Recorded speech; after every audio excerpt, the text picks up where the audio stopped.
everybody. Welcome to another episode of Mama Drama and Little Lead. I'm Brenna. And I'm Bella. And today we're watching Move to Heaven. Sorry. We just wanted to do that. There was no reason. There was no reason. Yeah. So before we get started, though, I just wanted to say something. So before I went into the hospital, Bella and Savvy cut layers into my hair. And look how gorgeous they did it. Like, I'm so excited about this hair. Just thought you can't see it if you're listening to just the regular podcast, but if you watch on YouTube, tell me how good my hair looks. Yeah, you guys should pay me. I'm really good with hair. Unless you think that's like bad, then like Brad Mondo, this isn't for you. In which case, my kids cut my hair. Anyway. Oh yeah, so we're watching Move to Heaven. Yes. And this was my pick. Yes, it was. It's not something Mom would usually pick for herself. I pick stuff like this all the time. I like it. Bella likes to cry. Yeah, and I was like, this sounds good. Yeah. No other thoughts. Let's get the synopsis real quick so we can get started on it. So this is a drama that is on Netflix. It is called Move to Heaven. Mm-hmm. It's a K-drama. K-drama. It says, a young man with Asperger's syndrome and his uncle work as trauma cleaners, clearing out the possessions of dead people, uncovering the stories they left behind, and telling them to loved ones. So it's really a simple premise. Basically, when people die, they go into the home and just clean up what's left behind so that, Yeah, and from the synopsis, you wouldn't think that it'd be like very interesting. I think the synopsis doesn't do it enough. It doesn't. Justice. It didn't really tell you anything, actually, because it starts with his uncle. Yeah. But the first episode, it's him and his dad. Yeah, it's him and his dad. It's actually like their business together. Mm-hmm. It's a really cool way they go about it. Yeah. I'd say that too. Mom didn't like this drama. It did not. But I think it's a really cool way that they go about it. So they're trauma cleaners. They go in and they clean like a person's home or like their belongings and stuff after the person has died. Right. And every time that they go into a home, they'll what's that, like their little slogan that they say? Just like basically, we're gonna help you move on. Yeah, we're gonna help you move on, right? Yeah. Something along those lines. Yeah. So they'll like clean up that person's room, but they'll also gather like some important things and stuff, and they'll put it in like this yellow box. And the stuff that they gathered is like stuff that helps tell that person's story. Yeah. And like who they were, what they believed in. Like some of it was like, obvious keepsake items, some things that were valuable that the family would want, and others were just kind of like little knickknacks that you wouldn't think mean anything, but when they give it to the family, it does. Yeah. So. And it's nice because they put themselves like in like that person's shoes, I feel like. So you could see them like kind of imagining how that person was like living their daily life. Yeah. And it helps them find like a lot of good things. Yeah, yeah. And the son having Asperger's, I do think that kind of gave it an interesting angle because you could tell it was his dad really kind of training him to see the emotion in each person. Yeah. So that you would know what was important and what wasn't. Yeah, I liked that too, like training to see emotion. He was like teaching him like a lot of like empathy and like this is why we're doing this, and I really appreciated that. Yeah.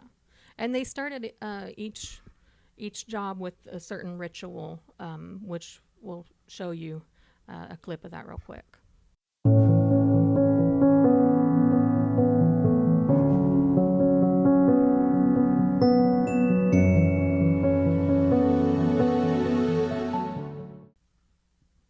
So I liked the way that they started that because it does kind of show that they're respecting the person who has died and kind of keeping the dignity in death. Yes, I really liked that too.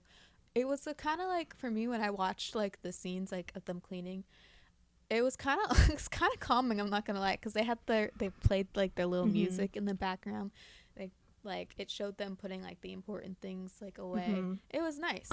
So you're probably thinking like, why am I watching this? I'm just watching people clean. Like, there's nothing interesting about this. Well, there is a catalyst to our story. Right. So, as you notice, the synopsis says he does it with his uncle, not his father. And that's because towards the end of the First episode, his father actually dies. And in his will, it stipulates that his uncle will become his guardian. And this is like pretty like funny, like at first, like the dynamic between the uncle and the son, because the uncle has not talked to his brother in years. Yeah. He is boxing like underground, like for money and stuff, and he smokes. He's very messy, and the first time you meet him, he's actually getting out of prison that day. Yeah, so just like completely the opposite of his brother. And you know, the son, what's his name again? Guru. Yeah. Guru. Hangiru, the son, he has Asperger's.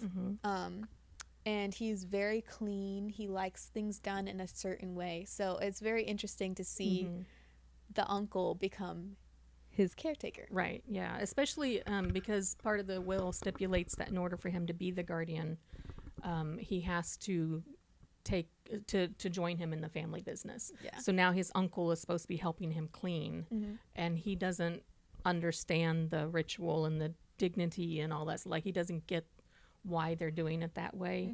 And with Guru having the Asperger's, it's hard for him to change or see somebody else's point of view. So the way he's been doing it is the only way he's going to do it, no matter what anybody else says. And so I liked that dynamic. It made it interesting. Yes. Yeah. So before we move on to spoilers, because there's a lot, what were your thoughts on the drama? So, like Bella said, this is not my regular kind of drama. I don't like going into a drama that I know is going to be extremely sad, because it takes a lot of energy out of me to cry that much. So if I go into a drama thinking that that's what it is, I don't tend to enjoy it as much because I know what's coming. However, this one was not what I thought it would be. It wasn't that I didn't like it. I just thought it was kind of boring. Really? I thought it lagged a lot in the middle. There was interesting parts of each episode that made me keep watching it. I never dropped it, and it was only 10 episodes as well. But yeah, I would say if you like these kind of dramas, I would recommend people watching it. It wasn't awful. Yeah. I actually really enjoyed this drama. I think it needs a season 2. I'm not gonna lie, because I was a little with the it ending. Kind of ended a little abrupt. So I think they were trying to set it up for a season 2. We'll see. But actually, I really liked this drama. It wasn't like insanely like, it was very sad, but I liked how it was more so kind of healing rather than just tearing you down. Yeah. So in each one of these deaths and crime scenes that they cleaned up, there was always like a lesson that related back to the uncle and the son in some type of way. Yeah. And I enjoyed that because you got to see like their growth. Yeah. Yeah. I did like each character's story. Yes. Their growth throughout. Yeah, I thought it was nice. Yeah. Yeah. All right. So, spoilers. Okay, ready? 3, 2. All right. So we know we're silly. So what do you think about spoilers? What do you want to start talking about first? Okay. So just tell me which story, like crime scene cleanup, stuck out to you the most. So the one that I liked the most was the old lady, the old woman who died in her home, and her body was not found for weeks. Yes. So it was an awful not crime scene. It was just she died naturally, but it was an awful scene. And the son and daughter-in-law only wanted to know if she had money in the apartment. That was it. They didn't care about her belongings. They didn't care about her story. They didn't care about anything except for, did she leave us money? Yeah. Especially like she was left there for weeks. Yeah. And like nobody checked on her at all. Like nobody knew. Yeah. It was really. I think the only reason they ended up finding out was because somebody complained about the smell coming in from there. I think that's what it was too. So they cleaned it up and Giru, being the thorough cleaner that he was, did find money. But it was underneath the mattress that or the blanket that she was laying on, so it had body juices. I don't know. I mean, it was disgusting. Yeah. And so they were like, we don't want this. And he was like, okay, well, I can take it home and clean it for you. But at the same time, he still did what he did with the box and putting all her memories and everything in it. And he didn't just hand the box over. He kind of tried to find out the story, because he found a lot of bank notes. And like trying to figure out why she was saving this money. Right. It was like each receipt, she took out the same amount every day. And so he kind of just walked her path from her apartment to the bank and back. And he was able to find out that the reason why she kept doing that is she had short-term memory loss. Yeah. So each day as she was out walking, she would pass by a suit store. The owner would come out and talk to her, and she'd say, I want to buy this suit for my son because I want him to look nice when he goes on job interviews. And he would tell her how much it cost, and she would go to the bank and withdraw that amount of money. But by the time she withdrew it, she forgot why she was withdrawing it, so she would just go back home with that money. And so at first the son was like, I don't care, I don't want to know anything. But like Giru wouldn't give him the money until he let him tell the story. And when he did, then the son just kind of like broke down and started crying and finally mourned his mother's loss. But I really appreciated how much trouble he went through when even the family was like, I don't care, throw that crap away. I think I appreciated that too, because they did that with everybody. Like it was very important. And like you could see this in some of the first cases that the uncle helped out with. It was very important that they got that yellow box full of belongings to the family. Yeah. Because they really were, it was very important to them to be able to find out the story. Like, this isn't just us cleaning out a house and erasing that person's existence. We want to make sure like their family has something to carry. Yeah. And even if the family at first was like, we don't want it, him having Asperger's way he did, he was like, no, you're taking this and you're going to find out why I'm handing it to you. So I kind of liked his, like, you know, his conviction to like, I'm going to do this. You are going to mourn them the way that they need to be mourned, by looking at their life and showing you how much they cared about you. Yeah, it was very nice. I liked that. That was a good one. And you explained it well, because I completely forgot about it. Let me think.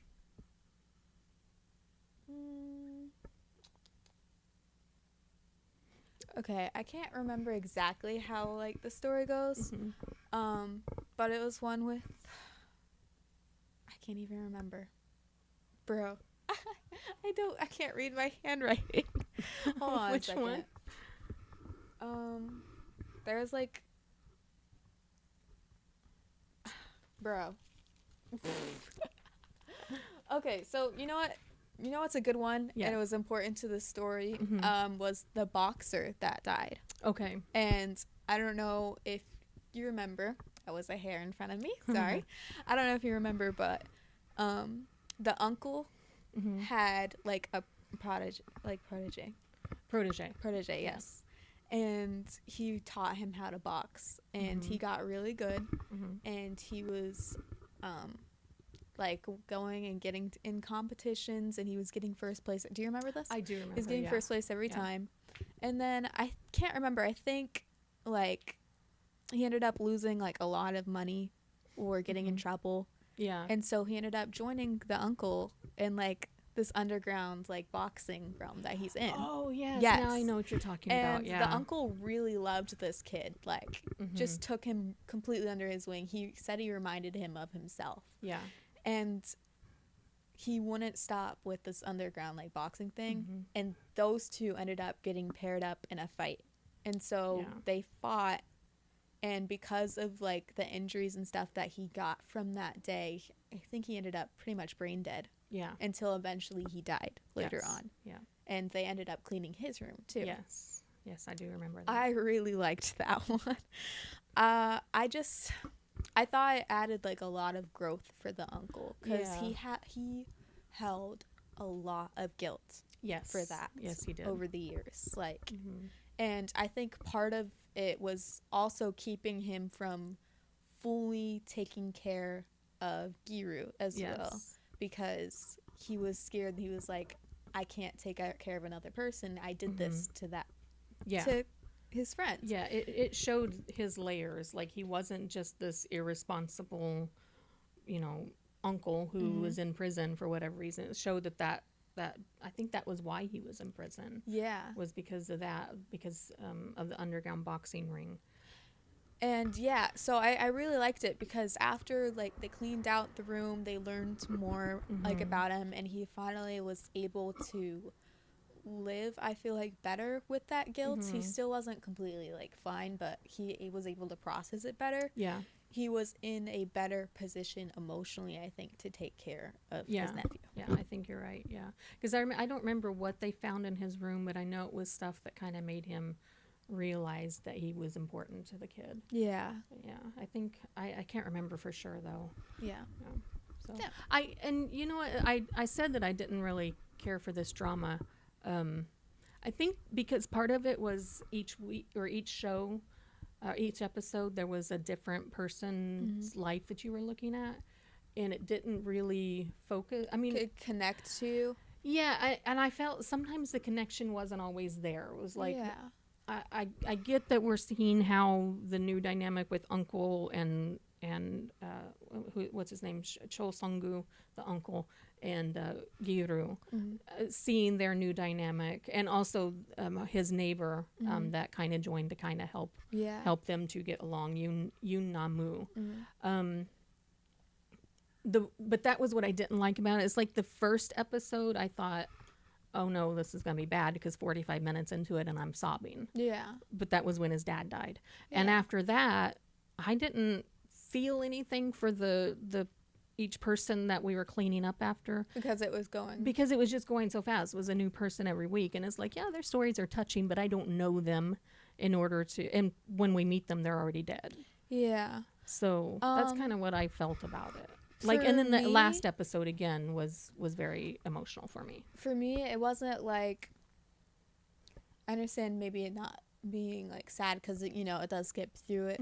For me, I do see the connection though, with the main characters, so it might not have focused on them like solely, but I feel like even with like these crime scene like cleanups, what they were doing, each of those stories somehow taught a lesson to either Giru or the uncle Cho Sung-gu. Like, both of them learned lessons from each one. Yeah. So I just liked the growth because it showed the uncle started maturing. He had a bad relationship with his brother, and by the end, he was able to like reconcile that. kind of reconcile that. There was like a scene where he finds out that I guess we can kind of show it. Yeah. So it was the story. The person who died, the story was that he had been adopted by an American couple, and Are we talking about yeah. the same thing? yeah, when the brother finds out what happened. Let me just tell you, and then you can tell me if we're not talking about the same thing. So the man who died, he had been adopted as an infant to an American couple. He came back to Korea to find his mom, and he didn't speak Korean, just barely. And then, so he died without being able to find his biological mom, who he thought he had a picture of. It was a young teenage girl holding him as an infant. And then come to find out that, his bio mom wanted nothing to do with him, but this was a foster family that he was staying with before he was adopted out. And the reason why that started resonating with the uncle is because his brother, Han Jung-ru, right? His brother he was much older than him, and then his mom married the stepdad, who was his father, who was the uncle's father. So Cho Sung-gu, different fathers. But he was very abusive of the mom and of the kids. So when Han Jung-ru had to leave for the military, he was like, "Don't worry, I'm going to come back. I'm going to help you." Just because he was really close with his brother. And he said that he would meet him on his birthday. Right. With a gift for him. Yes, exactly. So he said, "I'm going to meet you right back here at this train station on your birthday with a gift for you." And the uncle he asked for was a Nikes. Nikes, pair of shoes. Yeah. So not sponsored. Oh, I loved that. I forgot about that. I loved that because on the day of his birth, so let me stop before I get ahead of myself. So the reason why he had a bad relationship with his brother is because he didn't show up at the train station On his birthday. and so he figured he'd just abandon him. Yeah. And he never saw him again after that.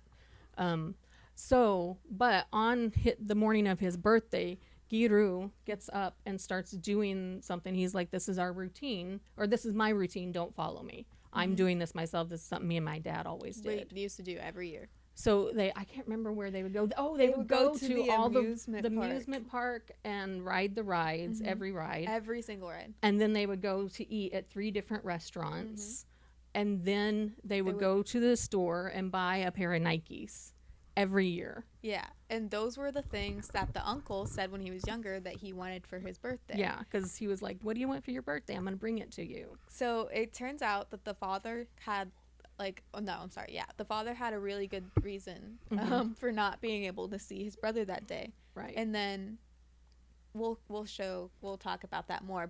And then we find out that after that incident, he wasn't able to find his brother at all. He could not find him. Because I think he ended up in a foster family. Yeah, he ended up foster family. So they kept on that tradition because he was hoping that one day he'd be able to find his brother. Yeah. So after they bought the shoes, then Giru and his father would go to the train station and light a birthday candle and then go back home after that. And they kept all the shoes. They kept every single shoe. So when his uncle saw him doing this, at first he was very confused. And then he realized when they got to the train station that was where his brother was supposed to meet him. And then when Giru got back home and he opened up that cabinet with years worth of Nikes never taken out of the box in this cabinet.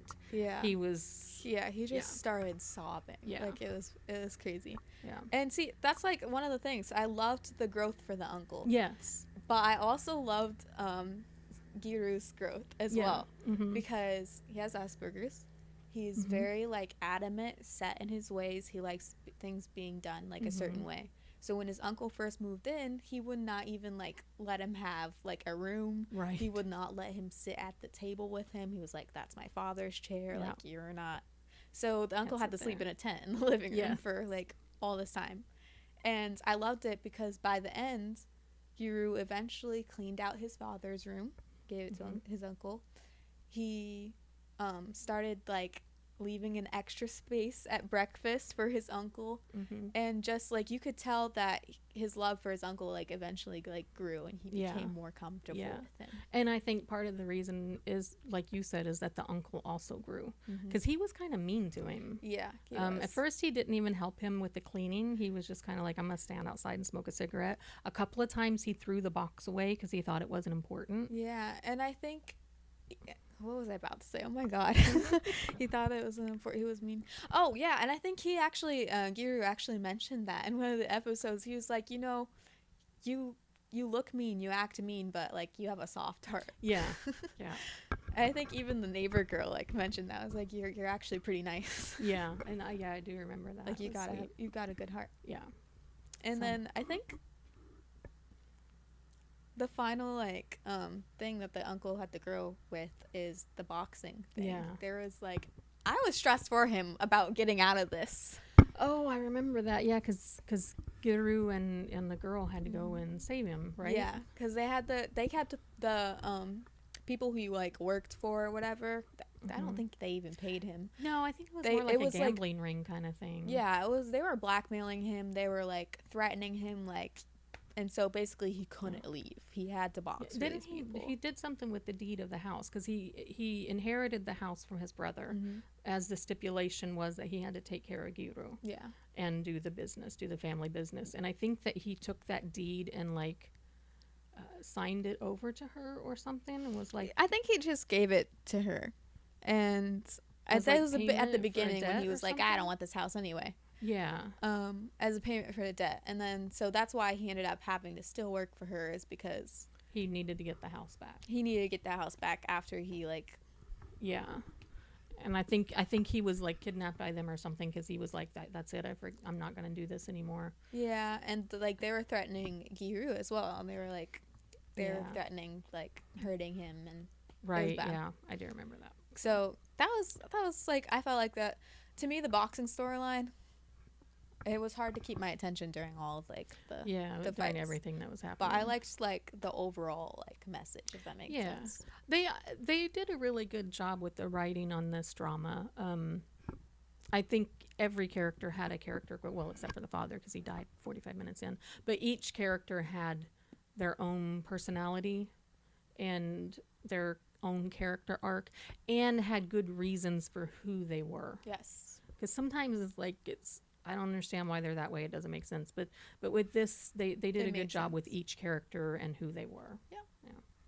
All right, cool. Actually, I think that's all my thoughts on it. That I would recommend this drama. I really enjoyed it. Yeah, I would too.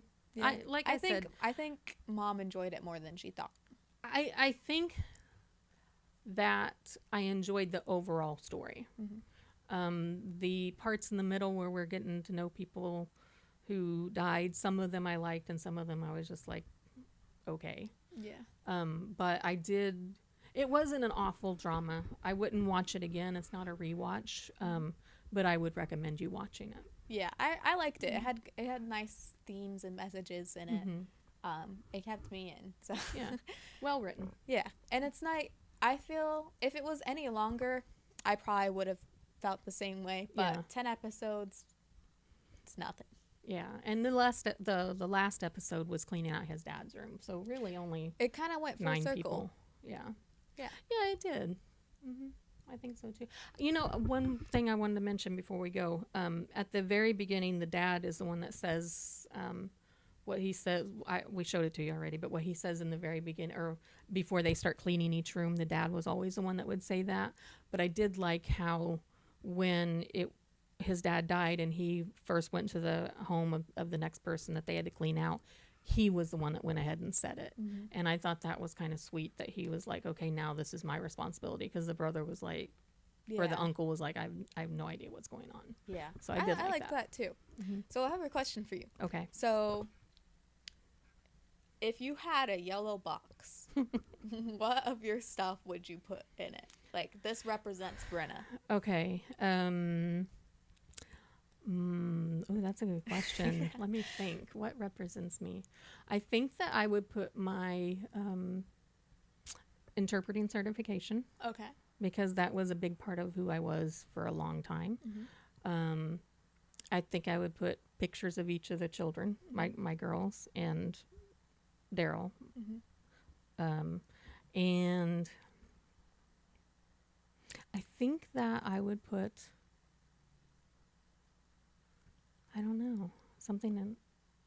That's a good question. Yeah. What about you? That's hard to think on the fly. You should put your wedding ring in it. Oh, well, definitely, yeah. Yeah, that's a good one. Wedding ring. What would I put of mine? That's a great question. You should have thought about it if you're going to ask it. I'm so stupid. I didn't even think about it. That's a good question. Okay, so I have like a little toy like elephant, like a small one, not the big one. You know what I'm talking about? It's like a little kind of a beanbag elephant. Yeah, I know. I would put that in there because that was my favorite toy when I was younger. This is a good question. I would put a picture of Namjoon Hyuk in it.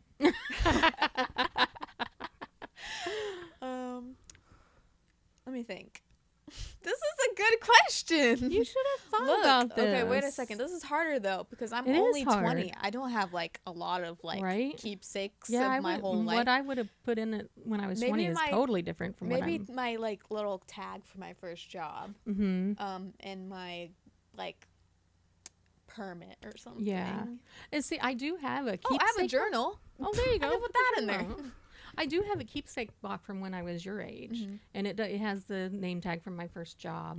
It has a letter that Momo wrote me when I moved to Connecticut. My baptism card, the lapel card from my baptism. Yeah. Okay. Yeah. Same thing for you guys. If you had a box like that represented you, what would be in it? Yeah. What story do you want to tell? Yeah. That's such a good question. I think so too. So next week we are watching Welcome to Samdari. Oh. No, because Bella No, has no, not no. finished Welcome to Samdari. So next week we're watching. Oh my god. What did we decide on? Oh my god. Oh, A Time Called You, right? No. Next week we're watching A Time Called You. Next week we're watching A Time Called You because we just decided, because we're not sure if that was what we wanted to watch or not, but that's what it will be. Yeah, that's what it will be. So buckle up, kiddos. Oh, I can't wait to talk about A Time Called You. It was so good. Yeah, we watched that. So good. So good. So All good. right, guys. Well, All right. Love ya. love ya. See you next time. Catch you on the flip side. We out. What she said.